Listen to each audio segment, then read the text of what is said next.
Hello and welcome to Events Dear Boy, a new podcast for anyone involved in business events. If you're a conference producer, corporate event organizer or events agency, then we're here for you.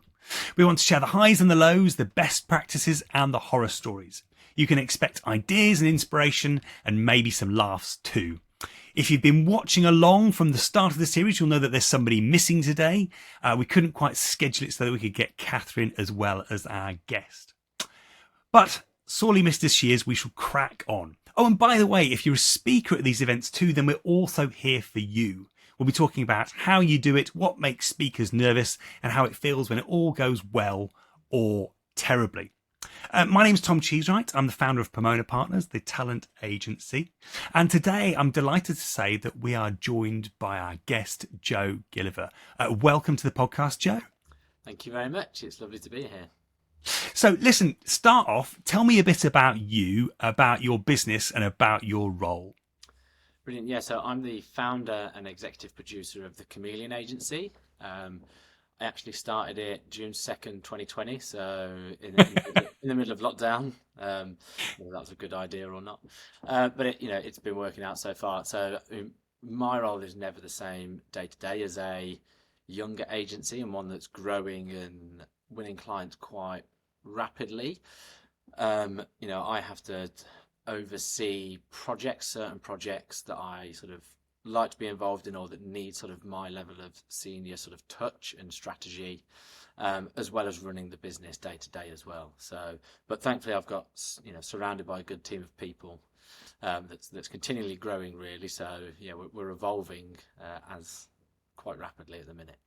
It's always tough, isn't it, in those early years, like balancing working on the business and working in the business and trying to find enough time for both. Yes, and I have a business coach that keeps me pretty accountable and also makes sure that, we focus on one big thing on the business every 90 days. So we go through 3-month phases of, right, what's important, get it right, do it, box it off. Right, when I was first running the business, I was trying to fix everything all of the time and nothing got done. I think maybe I need to meet your business coach. He's good. He is good. So tell me about the sorts of events you're putting together. I know that there's always a huge variety, but give us a sense of sort of the types of clients you're working with, the size of the events, what sorts of audiences and formats. Yeah, so a lot of what we do, I'd say probably 75% of what we do is employee-based internal events. So whether that's product launches, sales meetings, or sort of like full sections of a company meeting as well. So like leadership teams. So there's a range of conferences we do throughout the year, and our involvement in that is either from more a production and let's say logistics element of doing all the registration for them, make sure the production's there, everything's working, they look after all of their content. Okay. Or we do the whole creative wrapper overview. Like when we do that, we do a deep dive into, where they are at the minute. What are their sort of goals over the next 6, 12 and 18 months? And what are the challenges they're facing? And usually have meetings with quite senior people to understand what they want to communicate. And then we go down the route of, here's some creative options. You could wrap that in. Here's how they could be executed. They're the events I really love, when we can start getting under the skin of a business. And then alongside that as well, we do a lot of employee parties, so like Christmas parties, summer parties, and then quite a few of our clients as well do like family events where, and they go to town on them. So they'll have a full creative theme. Last year we did this immersive like storytelling piece with 3Mobile, which we've put in for an award because we didn't have a huge budget. It was like, well, how do we like have a wow factor with kids? And it was like getting them involved in this story. So we had like dry ice going throughout their office, like they walked into a winter wonderland and they had to help like Santa and the elves like get their Christmas cheer back. It was brilliant.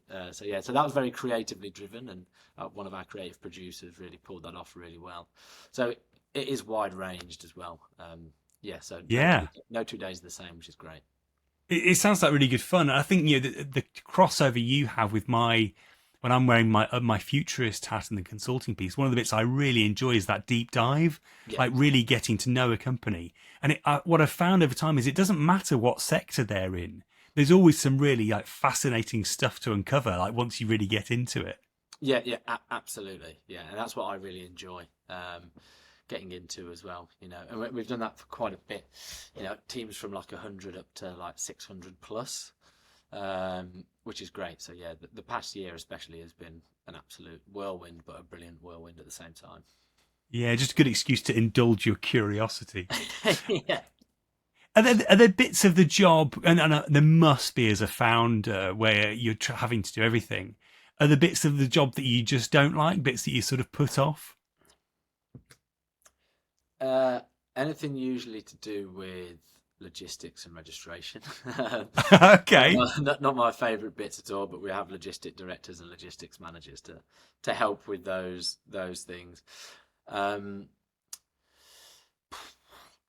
Just talk about that a bit. Like, what does that involve? What needs to get? I mean, when you say logistics, is that getting the right things to the right places? Yeah, oh, good question actually. So a lot of it is the comms and everything leading up to the event and the event websites themselves. So event websites, they're a functional tool, and they're good, and you need key information on there, but you can go through a lot of iterations of people trying to get wording right, content right, and stuff, which is very time consuming. And the same with emails as well. And if you've got different attendee types, you need a different suite of emails for each attendee type with different details in it. And those emails are invite, reminder, final confirmation, and you've got emails in between that as well. So before you know it, you've got 30 different email templates with a website that's then got different visibility for different people that are seeing it. So getting it live can sometimes be really tedious and really frustrating. Yeah. And I just lose my patience. I started I've worked in the music industry first before I moved into the corporate career, and then I started in logistics and production with Ashfield meetings and events. But I never had to build like the website side of things, like the reg sites, and I'm quite glad about that. I don't mind going through hotel contracts and making sure that all the numbers are correct and doing all of that. I quite enjoy that level of the detail, but the attendee comms, I was just like, I've not probably got the patience for this. But I'm glad I learned it, and I learned it at a place that was absolutely incredible at doing it. Yeah. I think they've just gone through a merger or an acquisition or something recently. They seem to be I saw the name in the news recently. Yeah, that they have with WRG, and obviously That's right. they're all part of the Creative Engagement Group, but then they've rebranded to another one. Yeah, I owe a lot to that company, and a guy called Dan Walker as well, especially from there. So, but then the stuff I love kind of followed after that. So when we started getting into, and I was starting getting to the creative production and creative content side of the work, and the strategy and creative development, and working with creatives and developing ideas with creatives day to day and seeing stuff come to life. I love that sort of work. Like that is, yeah. I think, and whether that comes from the fact that throughout my life I've been like a music producer and a musician, so I've just enjoyed creating things, and this is like another outlet. But I can't come up with many of the ideas that they do, but I love executing them and saying that, okay, maybe that's probably not right for this brief and this strategy, but this idea is really good. So let's dive down that rabbit hole and see where we go. That ability to say no to things, I think, is as important as the ability to say yes with the creativity, isn't it? It's like there are so many ideas, but you've got to pick the one that's the right one that you can execute. Yes, and I think having good producers or good people that know a brief and can keep creative ideas on the right track as they're being developed is really crucial. I've seen some sort of workflows before where the creative department are almost kept separate from the project and producing department, and they develop ideas and it goes out the pipe into you, and then that person goes, this doesn't hit the brief at all. So developing those ideas in tandem is crucial. And yeah, something that we always try and do. You've always, the creative doesn't just work by themselves and go off. There's a very clear brief, and then you're making sure that you're reviewing those ideas as you go along, so you're not like, whoa, that's completely the wrong direction. You mentioned the event for 3 that you're putting up for an award. Is there another event, or are there other events that you did that really stand out in your mind as ones that in your career you're most proud of, ones that really stick out? Yeah, there's a few. I'll probably mention 3 actually. One actually was with another agency before I started my agency. The agency that brought me up north, and really sent me on the path I'm on now, which is brilliant. And I still speak to them. They're really lovely people. That was a leadership conference that we can't mention who it was for, but the way it was designed was fully immersive, with only 14 content slides, and I think they were basically graphs, and a lot of it was the way it was designed. There was this tunnel where the content changed every time people walked in and out, depending on what the sessions were going to be about. There was like a big exploratory area, so they could explore what the future of their business was going to look like in different areas and on different continents. And because it was about two leadership teams coming together, a core part of it was like this soundtrack that we had produced for it, where it started with 2 melodies that weren't quite playing together nicely, and then throughout the conference, like, we had a live orchestra and everything there. It was brilliant. Wow. Throughout the conference, like, they sort of started weaving together more. So subliminally, I mean, we had this playing in the background of videos, we had it playing in the background of the hotel, in the tunnel, like. So subliminally, people are hearing these melodies, and then by the end, they're in like perfect harmony with each other. Wow. And the whole messaging was about that, all these people coming together, and they've now like launching this new business. It was brilliant. That won 3 CNIT awards. It was, creatively, like, just unbelievable. Especially for like a client like that to basically hand over and go, right, produce something for us that we've never seen before. And I think all of us were like, "Oh, okay, this is cool." So that was brilliant. Very, very proud moment. And then another one is, we did a sustainability awards last year, which is going to happen again next year, for a company called Metsa, who are one of our clients, and they are a Finnish forestry company. I'd never heard of them before until we pitched for the work. That they're giant. They wanted to do an awards to sort of celebrate the work within the industry that they're in, and this was in the cleaning and hygiene industry. So we were asked to, so this is as Chameleon now, asked to produce an awards that was as low carbon impact as possible. Wow. An in-person awards, and for 220 people.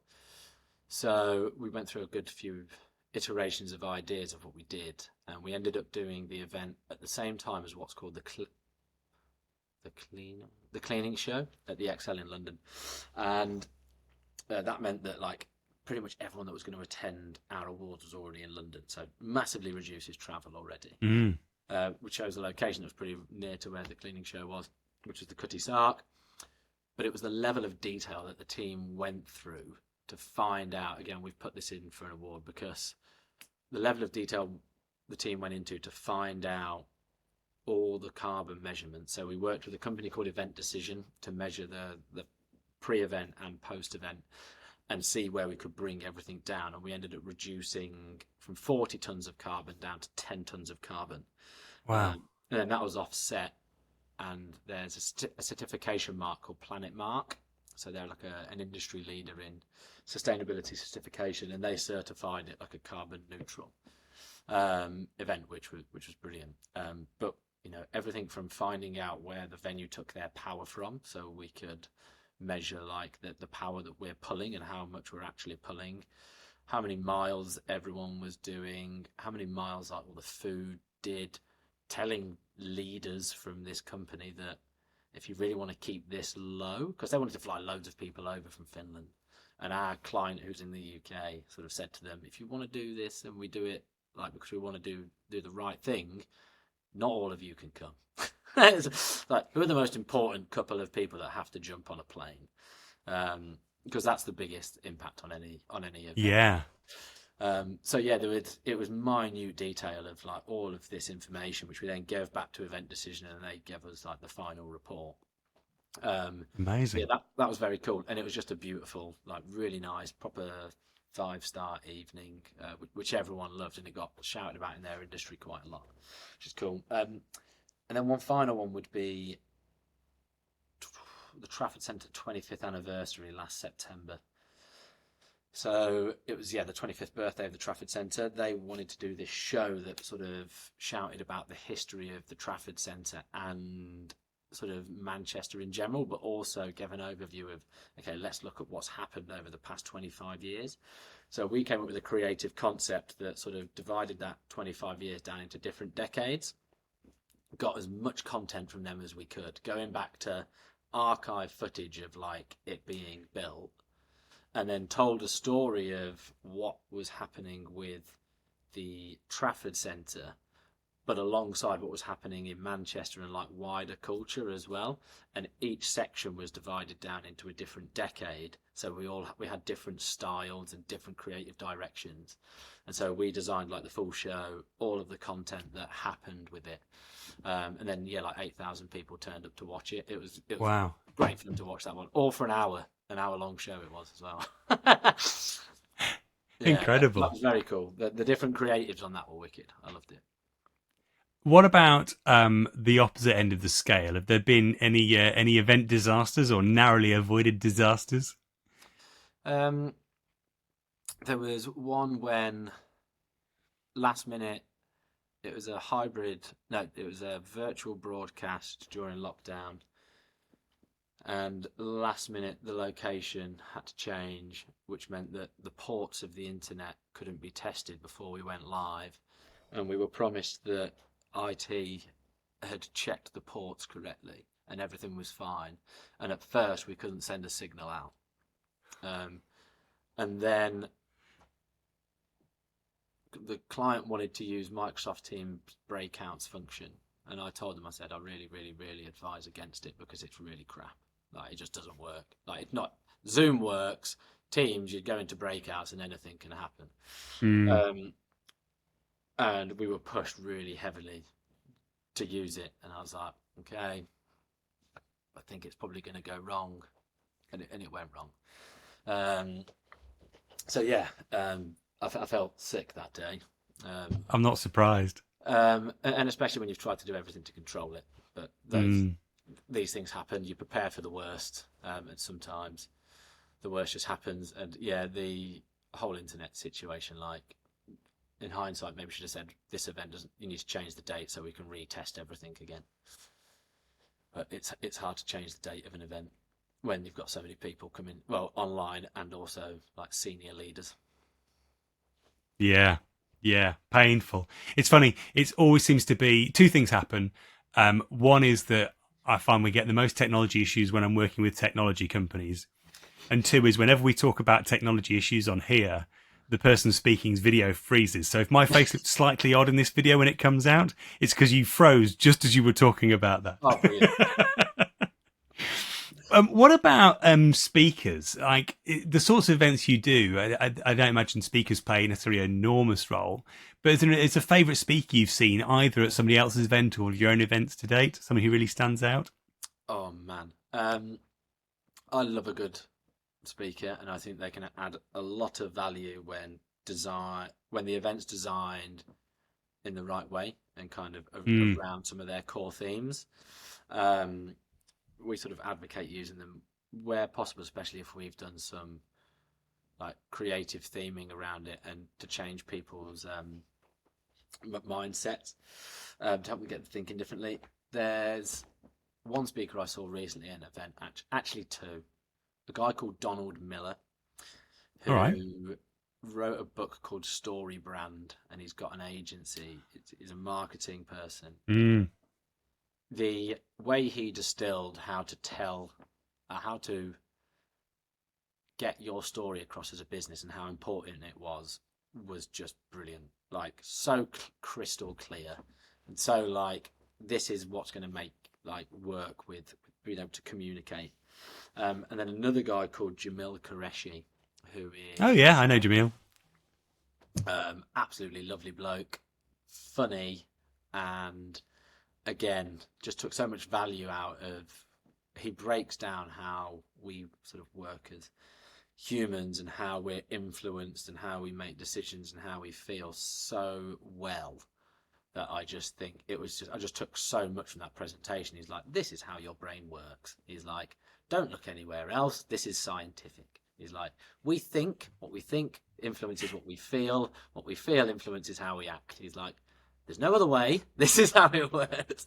And he's like, I'm going to break down now, like how you use this in leadership, in like motivating sports people. Obviously, he's, worked with two of the world's best golfers and loads of other people, so he knows what he's talking about. And Yeah. again, When I, it's crystal clear. when I say I know Jamil, I don't know Jamil, but you're the second person to recommend him to me in a very short space of time. So I've been looking at his stuff, and yeah, Yeah, we'll I put links to highly recommend him. we put links to both of those speakers, and maybe if we can find some of their talks online, we'll put links to those in the show notes. Sadly, can't book either of those through Pomona Partners yet, but maybe in the future.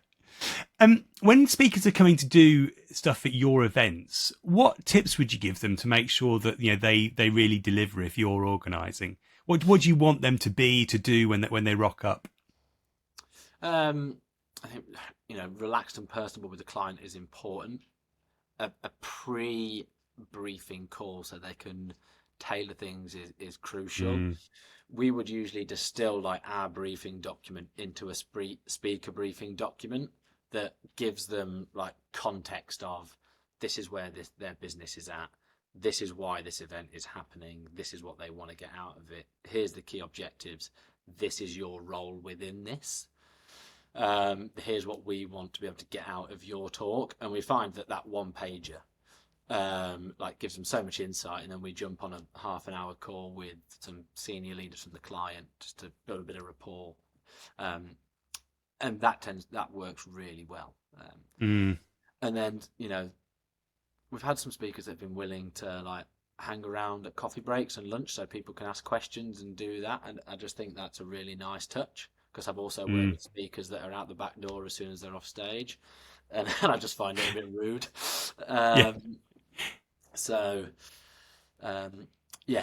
Don't walk out the door and straight into a taxi. Yeah, exactly. But that feels a bit more like old school. That was years ago when stuff like that had happened. So being able to relate it to what that business is going through, their message, so tailoring that message ever so slightly, I just think is really valuable. And even sometimes we've done it where we've done a double person Q&A at the end. So you would have the speaker, then you would have like a member of a senior leadership team. So someone might ask a question and like the senior leadership might like comment on it, and then the speaker jumps in, and it's quite a nice like way to build like relevance between what people are speaking about and how maybe the speaker's ideas can be integrated into that business challenge or opportunity, etc. Yeah, I think that connection is really important, and that tailoring is really important. Yeah. Final question: what tips would you give to other event organisers, perhaps people who are coming up through the industry? What tips would you give to them? Always try and like learn something new. So this industry moves really quick, and we work at really fast paces sometimes, so it's hard to take a step back. But I've always been a bit of a bookworm or listen to podcasts, and I think being able to learn about what was especially important really is learning about and thinking about how businesses work and putting yourself in the business and the client's shoes when you're producing an event or planning an event. Like, it can be very easy to get caught up in something that's happening that's very cool and you think is cool, but it's not actually relevant for that person or the brief. So being able to take a step back and appreciate things from their side of the coin, can really help you like dial ideas in. And I think as well makes you a better like pitcher, like makes you better at pitching. I'd say definitely if you're coming up through the ranks, one thing that I was always so incredibly nervous of was presenting, and the only way that I got more comfortable was just to do it over and over and over again, and getting out of that comfort zone. I think to be in the events industry and to like really excel, you've got to be willing to like continually push and kind of get out of your comfort zone, because you are constantly learning. Like, ask a lot of questions. One of my mentors years ago said two of the best things to me. They were like, there's two things you need to really develop in life. Learn how to say no. I was like, cool, yeah. She was like, learn how to ask why and keep asking why. Her name was Pantea, and she was brilliant. And I've kind of lived by that ethos of you've got to learn how to like say no to clients sometimes, or in a nice way. You know, we can get like scope creep can go like this really, really quickly, and getting around making sure you keep scope creep within boundaries is really important, because you should be paid for your time, and we should be paid for our time. You know, we're agencies; it's how we make money. And then the asking like why is it can just reveal so much about certain situations, or when you're learning. Like, I love production and technology and things like that, so I like to understand how it works. And I've got a technical background, but there's so much new stuff out there that it's like, oh, okay, well, how does this work? Why does it work like that? And having that better understanding then helps me be able to communicate it to a client or other people in a way that's probably more on their wavelength, because I've had some technical people try to explain things to a client before, and it's just like gone, oh, right over their head. I've gone, let me just distill that for you a moment. Yeah. Be that bridge. Yeah, absolutely. Yeah. I think that's such valuable advice. Learn to say no and keep asking why. I really appreciate you sharing that. No, and I think that's such a great place to wrap up as well. Really appreciate you coming on, Joe, and sharing all of that. It's been great fun. Thank you very much for having me. No, pleasure. And thank you too for listening or watching. Hope you enjoyed this. If you did, please leave a review, like and subscribe. Most importantly, share this podcast with your peers. Katharine and I will be back soon with a season 1 wrap up. And then we're going to be launching straight into season 2. We've already got a load of brilliant guests lined up. Really looking forward to getting cracking on that. We might have a couple of weeks off in between. But watch this space. Do subscribe, because we'll be back again soon. Thanks a lot. Bye bye.